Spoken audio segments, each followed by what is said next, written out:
The Three Little Pigs by Kate Jewett and illustrated by Mia Matsatu. Once upon a time, there were three little pigs who lived in a cozy cottage on a hill. They loved to eat all the delicious food their mother made. They ate so much that it wasn't long before the three little pigs had grown so big that there was no room for them in the cozy cottage anymore. "I'm sorry," said their mother one morning, "but it's time you made your own way in the world." So, the very next day, the three little pigs left home. "Don't forget to watch out for the big, bad wolf," called their mother, and she waved goodbye. "He'll eat you for supper, so you'll have to build a big, fine, strong house as quickly as you can to keep him away." "Don't worry, Ma," they oinked. "We can look after ourselves." And the three little pigs trotted off down the hill, each taking a different path.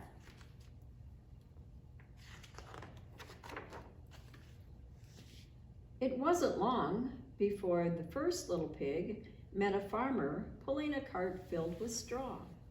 "Please, may I buy some of your straw to build a house?" asked the little pig. "Of course," replied the farmer, "but a straw house won't be very strong." But the little pig didn't listen. Soon he was busy stacking the bundles of straw for his new house.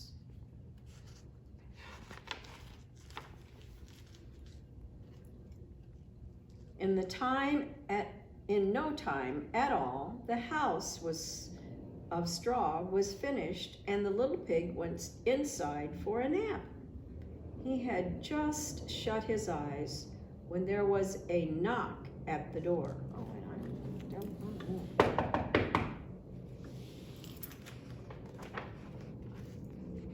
It was the big bad wolf, and he was hungry. Little pig, let me in," growled the wolf. "No," cried the little pig, "not by the hair on my chinny chin. Then I'll huff, and I'll puff, and I'll blow your house down," laughed the wolf. And that's just what he did.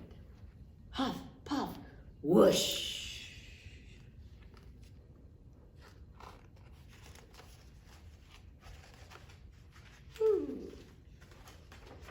There we go.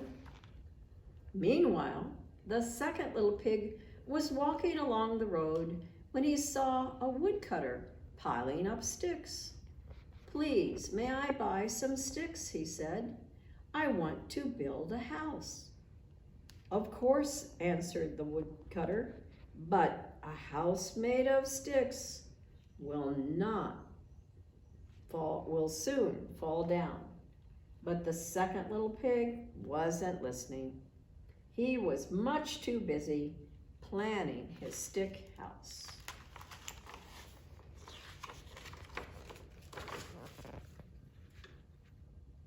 Soon the house was finished.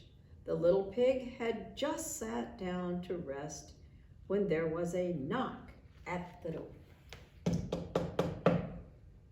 It was the big bad wolf. He was even hungrier now. Little pig, let me in," he growled. "No way, not by the hair on my chinny chin, cried the second little pig. "Then I'll huff, and I'll puff, and I'll blow your house down," cried the wolf. And that's exactly what he did.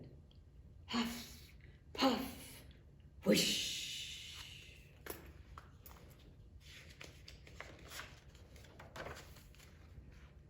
Meanwhile, the third little pig had met a builder.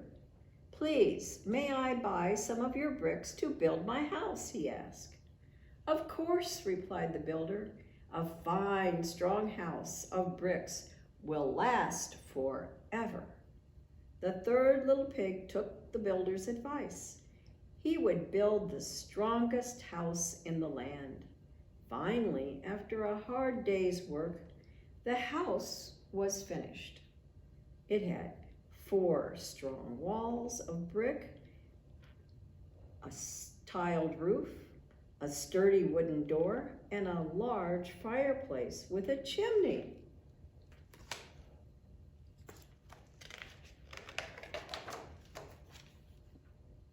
The third little pig just put a pot of turnips on the fire to boil when he saw his brothers running down the road, closely followed by the big bad wolf.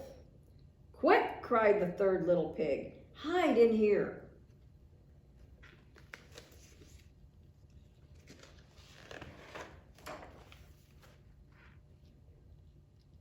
The wolf, who was very hungry by now, banged on the door. Little pig, let me in," he growled, his tummy rumbling very loudly with hunger. "No way. Not by the hair on our chinny chin chins," cried 3 little pigs. "Then I'll huff, and I'll puff, and I'll blow your house down," laughed the wolf. Ha, ha, ha, ha. So he huffed, and he puffed, and he puffed, and he huffed. But the brick house stood firm. The wolf was furious. He climbed up on the chimney of the roof and shouted down the chimney, "If I can't blow this house down the chimney, I will go and gobble you up." The big bad wolf jumped and landed with a huge splash in the pot of turnips boiling on the fire below. Yow! He leaped up with a scream and ran out of the house, never to be seen again. And the 3 little pigs lived happily ever after in the house made of bricks. The end.